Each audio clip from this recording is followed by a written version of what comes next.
തീർച്ചയായിട്ടും ഭയങ്കര സന്തോഷമാണ്. കാരണം എന്താ വെച്ചാൽ ഞാൻ ആദ്യമായിട്ട് എഴുതിയത് പുസ്തകമാണ് സന്ധ്യ മുതൽ സന്ധ്യ വരെ എന്ന് പറയുന്ന ഒരു ഓർമ്മക്കുറിപ്പ്. അപ്പോൾ അതിൽ ആദ്യത്തെ പുസ്തകത്തിന് തന്നെ പൊക്കാന പോലത്തെ ഒരു വലിയൊരു അവാർഡ് കിട്ടി. കൂടാതെ അടൂർ ഗോപാലകൃഷ്ണ സാറിൽ നിന്ന് അത് ഏറ്റുവാങ്ങാൻ കഴിഞ്ഞു എന്നുള്ളത് സാഹിത്യ പുരസ്കാരങ്ങളിൽ ഏറ്റവും വലിയൊരു പുരസ്കാരമായിട്ട് ഞാൻ കാണുന്നു. ആ തുടക്കക്കാരി എന്ന നിലയിൽ എനിക്ക് കിട്ടാവുന്ന ഏറ്റവും വലിയൊരു തുടക്കം തന്നെയാണ് ഈ ഒരു അവാർഡ്. പറയാൻ പ്രത്യേകിച്ച് വാക്കുകളൊന്നുമില്ല. അത്രത്തോളം സന്തോഷത്തിലും അഭിമാനകരവുമായ ഒരു സന്ദർഭത്തിലാണ് ഞാനിപ്പോൾ നിൽക്കുന്നത്.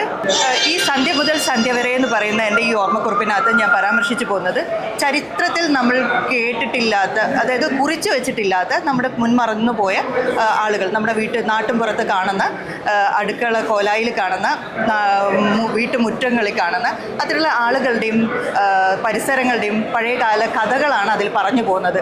ഒരുപാട് എനിക്ക് അതിൽ കൂടുതലും എൻ്റെ ഉമ്മയും ഉമ്മാമയും ഒക്കെ പറഞ്ഞു തന്ന കഥകളും അതിൽ കൂടുതലായിട്ടുണ്ട്.